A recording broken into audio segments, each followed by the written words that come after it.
Good morning everyone, welcome to my another study blog. I hope তোমাদের সবার preparation খুব ভালো চলছে। সকালবেলা ঘুম থেকে উঠলাম আর পূর্ব মেদিনীপুরে অনেকটা ঠান্ডা কমেছে। কয়েকদিন যা হাড় কাঁপানো ঠান্ডা পড়ছিল, ঠান্ডাতে পড়াশোনা করতে অনেকটা কষ্ট হচ্ছিল।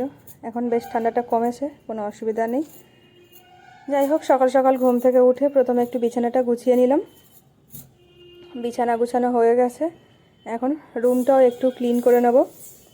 আগে যে একটা দিদি আমার একটু হেল্প করে দিত, রুমগুলো ক্লিন করে দিত, তার কিছু একটা সমস্যা হয়েছে, শরীর খারাপ প্রচণ্ড, সে বলছে কয়েকদিন আসতে পারবে না, আর পরীক্ষার সময় আমার একটু অসুবিধাই হচ্ছে।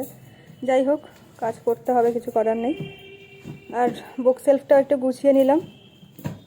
অনেক দিন হয়ে গেল বুকগুলো সব এলোমেলো হয়ে পড়ে আছে, খালি বইগুলো নিয়ে পড়াশোনা করছি, এখানে এখন ছড়িয়ে রাখছি, তাই জন্য আজকে বুক সেলফটাও একটু গুছিয়ে নিলাম। আজকে সকাল থেকেই মনটা যেন একটু খারাপ করছে। অনেক দিন হয়ে গেল আমার বাড়িতে যায়নি, আমার হাজব্যান্ডও ওর বাড়িতে যেতে পারছে না। অনেক দিন হয়ে গেল এখানে পড়ে আছি। ও তো তাও অফিসে যায়, আমি তো সারাদিন ঘরেই পড়ে থাকি। কিছু করার নেই, সামনে এক্সাম আছে। আর আমার বাড়িতে গেলে তো 2-3 দিন আগে যে ফিরতে পারবো না, আর আমার হাজব্যান্ডের বাড়িতে গেলে তো 1 সপ্তাহ সময় নষ্ট হয়ে যাবে এক্সামের সময়, তাই যেতে পারলাম না। স্টাডি টেবিলটাও এখানে একটু গুছিয়ে নিলাম। অনেক দিন পরে এই জানালাগুলো খুলতে পেরে একটু ফ্রেশ লাগছে।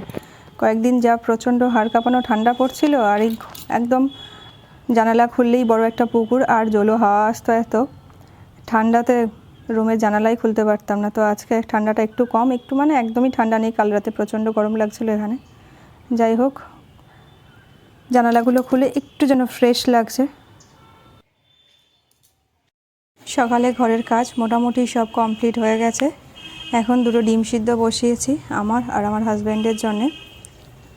আর তার সাথে সাথে একটু কুলে খারাপ সিদ্ধ করতে দিয়েছি। কয়েকদিন ধরে একটু শরীরটা খারাপ লাগছে, সবসময় ঘরের মধ্যে থাকি, পড়াশোনা করছি, তো একটু এনার্জি কম পাচ্ছি। আর যখনই আমার একটু শরীর খারাপ করে, তখন আমি এরকম কুলে খাড়া সিদ্ধ করে খাই। এটা কাঁচা রস করেও খাওয়া যায়, শিলে বেটে বা না হলে মিক্সিতে দিয়ে, কিন্তু আমার ওটাও খেতে ভালো লাগে না, তাই সিদ্ধ করেই খাচ্ছি। হাজব্যান্ড ঘুম থেকে উঠে সকাল সকাল পড়াশোনা করতে বসেছে। ও একটু পরে আবার বাজার যাবে, তাই এখন পড়তে বসেছে। ও পড়াশুনো করুক, আমি চলে এসেছি ছাদে। এখন একটু ব্রাশ করে নেব ছাদে, তার সাথে সাথে মর্নিং ওয়ার্কটাও হয়ে যাবে। মনে হচ্ছে এই বাড়িটাও আমাদের ছাড়তে হবে, অন্য একটা জায়গায় হাজব্যান্ডের অফিস শিফট করবে। কিছু করার নেই, মন খারাপ, জগন্নাথ মন্দিরকে ছেড়ে চলে যেতে হবে।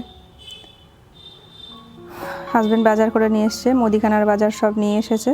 আর একবার গেছে সবজি বাজার আনতে, আর মাছ আর মাংসটা কিনে দিয়ে গেছে। তো এখন মাছগুলো ধুয়ে ফ্রিজে রেখে দেব, আর চিকেনটা আজকে রান্না করব। যখন মাছ নিয়ে আসে, 2-3 রকমের মাছ নিয়ে আসে, আমি কন্টেনার করে ফ্রিজে রেখে দিই, কারণ প্রত্যেক দিন তো বাজার যাওয়া সম্ভব হয় না, হাজব্যান্ডেরও পড়াশোনা থাকে। ও চেষ্টা করছে বিসিএসের জন্য, 2বার মেন্স দিল, আশা করছি হয়ে যাবে।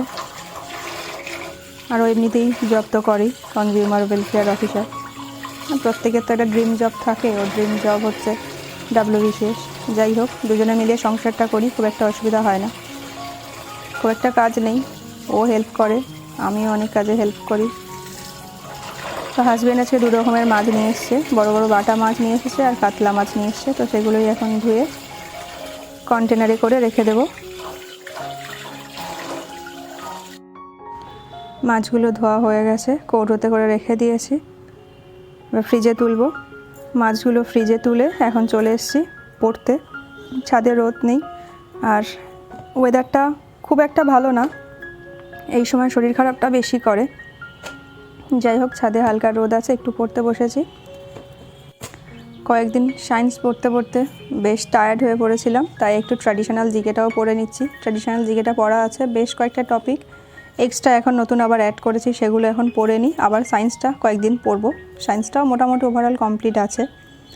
আর আজকে আমি ট্র্যাডিশনাল জিকে থেকে পড়ব স্পোর্টস, ন্যাশনাল এবং ইন্টারন্যাশনাল স্পোর্টস যেটা, সেটা পড়ব, আর অ্যাওয়ার্ডসগুলো পড়ব।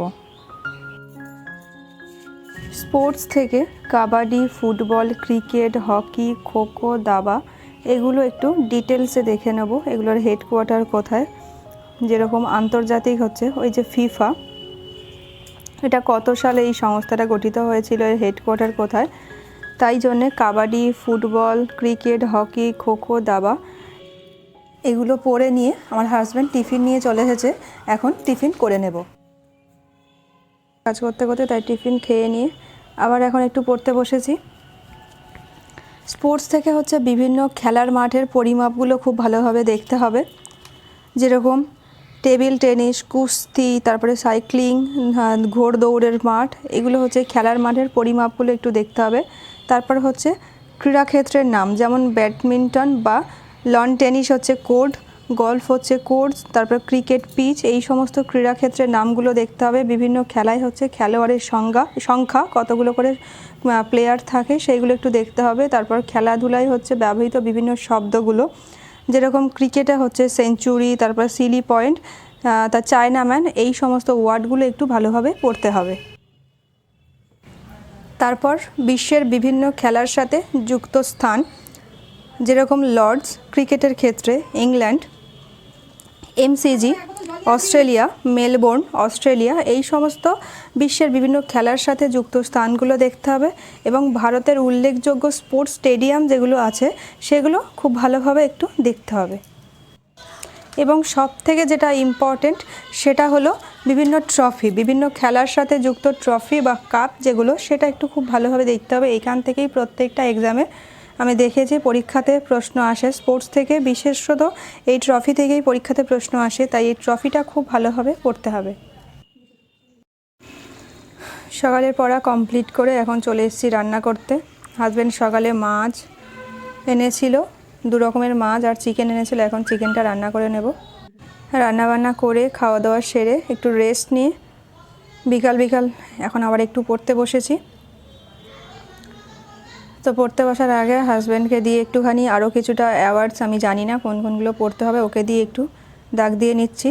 আমি মোটামুটি যেগুলোতেই সমস্যা হয় প্রত্যেকটা সাবজেক্ট ওর থেকেই একটু হেল্প নিই, একটু মানে পুরোপুরি ওর থেকেই হেল্প নিই। তো অ্যাওয়ার্ডসটা একটু প্রবলেম হচ্ছে, ওর থেকে দেখে নিচ্ছি কোনগুলো ইম্পর্টেন্ট। একটু আড্ডাও মেরে নিলাম। তো ওকে বলছে যে শুধু দাগ দেবে না, একটা ঘুষ দিতে হবে। তো ওই যে কমলা লেবু খাচ্ছে, ওকে একটু সেটা ছাড়িয়ে দিলাম, ও লেবুটা খাক। ততক্ষণ আমি চলে এসেছি চা খেতে। আমার কেমন যেন গলাটা একটু মানে ধরা লাগছে আর একটু মাথাটা কেমন টিপটিপ করছে, সেজন্য একটু আদা ঘরে নেই, আদা শেষ হয়ে গেছে, তেজপাতা দিয়ে একটু চা করে নেব। সন্ধ্যাবেলা টিফিন করে আবার এখন দুজনে পড়তে বসেছি। এখন আমি পড়ব অ্যাওয়ার্ডস। তো পুরস্কার থেকে প্রথমেই আমি পড়ব নোবেল পুরস্কার কত সাল থেকে দেয়া হয়, কোথা থেকে দেয়া হয়, পুরস্কার ভ্যালু কী বা পুরস্কার মূল্য কী, কোন ক্ষেত্রে দেয়া হয়, সেই সব ক্ষেত্রে প্রথম যে সমস্ত পুরস্কার প্রাপক সেই সমস্ত নাম। নোবেল পুরস্কারটা খুব ইম্পর্টেন্ট, এগুলো পড়তে হবে। তারপর কারেন্ট অ্যাফেয়ার্সগুলো একটু দেখে নিতে হবে যে 2023 সালে কারেন্ট নোবেল পুরস্কার থেকে কে কোন ক্ষেত্রে পুরস্কার পেয়েছে। নোবেল পুরস্কার ছাড়াও অ্যাবেল পুরস্কার, অস্কার পুরস্কার, রমন ম্যাগসেসাই পুরস্কার, বুকার, আন্তর্জাতিক Man Booker, Pulitzer, Golden Globe, Emmy পুরস্কার, মোটামুটি এইগুলো প্রথমে একটু দেখে নেব কত সালে দেয়া হয়, এগুলো পুরস্কার স্বরূপ কী দেয়া হয়, এবং আরও কিছু এক্সট্রা পয়েন্টস এইগুলো দেখে নেব। এবং তার সাথে সাথে ভারতীয় যে সমস্ত পুরস্কার আছে, ভারতরত্নটা খুব ইম্পর্টেন্ট, ভারতরত্ন, তারপর হচ্ছে পদ্মবিভূষণ, পদ্মভূষণ, পদ্মশ্রী, এগুলো একটু দেখে নেব। পড়তে হাজব্যান্ডের সাথে একটু আড্ডাও মেরে নিচ্ছি, আমরা একসাথে পড়াশুনো করতে বসলে এরকমটাই হয়। তো যাই হোক, আজকের ভিডিওটা এই পর্যন্তই।